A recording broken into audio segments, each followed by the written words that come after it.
어떠한 방법으로 이 사람들을 거래할 수 있게끔 만들어 줄 거냐.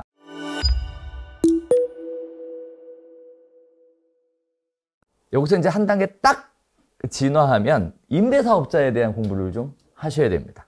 임대사업자에 대한 공부. 얘는 임대차 보호법하고 임대사업자하고는 약간 좀 매칭되는 부분들이 있어요. 그래서 임대사업자에 대한 공부는 별도로 진행을 해 주셔야 되는데요.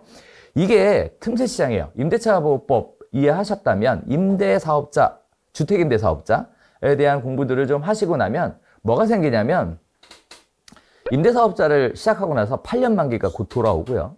10년 만기가 돌아와요. 임대사업자 만기가 되면 뭐 할 수 있다? 환금성, 매각을 통해서 차익을 실현할 수 있는 시점이 돌아옵니다. 거기에 맞춰서 어떠한 방법으로 이 사람들을 거래할 수 있게끔 만들어 줄 거냐에 대한 걸 여러분이 준비를 하려면 임대사업자에 관련된 부분의 장단점에 대해 명확하게 이해하고 있어야 돼요. 그래서 임대사업자에 대한 부분들도 여러분들이 중개업을 하는데 꼭 필요한 부분이에요. 뿐만 아니라 임대사업자에 관련된 부분은 또 어디에도 영향을 미치냐면 여러분이 임대사업자들의 임대물건을 중개를 할 때도 굉장히 중요하게 영향을 미쳐요. 보증보험 가입에 대한 부분, 표준 임대차 계약서 작성에 관련된 부분들이 계속 영향을 미치게 됩니다. 자, 그러면 임대사업자 공부는 어디서 하냐? 가장 기본적으로 할 수 있는 임대사업자 공부는 렌트홈이라는 사이트에서 확인하실 수 있어요. 렌트홈. 그러니까 부동산 중개업을 어느 정도 하시는 분들이라면 렌트홈에 어떻게 구성되어 있고 임대사업자의 의무 조건은 무엇이고 거기에 따라 어떠한 형태로 중개해야 되는가에 대한 부분은 정확하게 다들 알고 있는 상태예요. 뭐 헷갈리는 게 뭐냐? 보증보험 관련된 부분들이 굉장히 헷갈려요. 이거 자칫 잘못하면 중개 하자로 연결될 수 있습니다. 임대사업자의 의무 조건을 공인중개사가 잘못 설명해서 이행하지 않은 경우 세금 감면 받았던 부분을 취소당하게 돼요. 토해내야 돼요. 그러면 결국 그들은 누구에게? 공인중개사 당신이 설명을 잘못했기 때문에 문제가 생긴 것이다 라고 우리한테 책임이 전가될 수 있는 부분이기 때문에 중개업을 할 때 임대사업자에 관련된 부분은 굉장히 꼼꼼하게 살펴보셔야 됩니다. 자, 그러면서 이제 또 이런 문제가 하나 생겨요.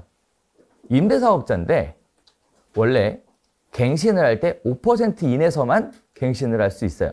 그런데 임대료 차이가 워낙에 많이 나니까 관리비로 더 받고 싶대요. 관리비로 받고 싶대요. 이러한 중개를 해달라라고 요청을 해요. 자, 그러면 해야 되나요? 말아야 되나요? 할 수 있나요? 할 수 없는 건가요? 여러분들이 이러한 판단 기준이 명확하지 않으면 이게 전부 다 중개사고로 연결되는 건들이에요. 그러니까 중개사고가 발생하지 않으려면 뭐 해야 된다? 열심히 공부해야 되죠. 배워야 됩니다. 지식에 대한 부분들이 채워져 나가야죠. 자, 그다음에 뭐가 필요할까요? 여러분은 공부를 열심히 해왔지만 개별 상황에 대해서는 열심히 공부했지만 부동산 중개의 전체 흐름에 대해서는 공부한 적이 없죠. 물건 접수는 어떻게 받는지, 광고는 어떻게 하는지, 상담은 어떻게 하는지에 대해서 배운 적이 없죠. 그래서 오늘 나눠드린 브로셔 있죠? 네, 여러분을 위해 특별히 제작한. 그래서 그거대로 순서대로 가시면 돼요. 제일 처음에 중개는 어떻게 시작하는지, 마무리는 어떻게 하는지. 부동산 중개업을 시작하기 위해서 공인중개사 공부를 하셨지만 조각조각은 배웠지만 전체적으로 묶어서 엮어가는 법은 배우지 않았죠. 그래서 그런 부분들 때문에 만들어 드렸는데요. 요거는 시간이 되면 이따가 다시 한번 언급해 드리도록 할게요. 자, 그래서 부동산 중개업에 대한 절차는 어떻게 되는지, 프로세스는 어떻게 되는지 이런 부분을 확인해 볼 필요가 있습니다. 자, 다음에 또 하나가 공인중개사법과 관련된 부분이에요. 이 역시도 마찬가지죠. 표시광고 위반, 확인설명서, 기재누락, 설명누락 이 부분이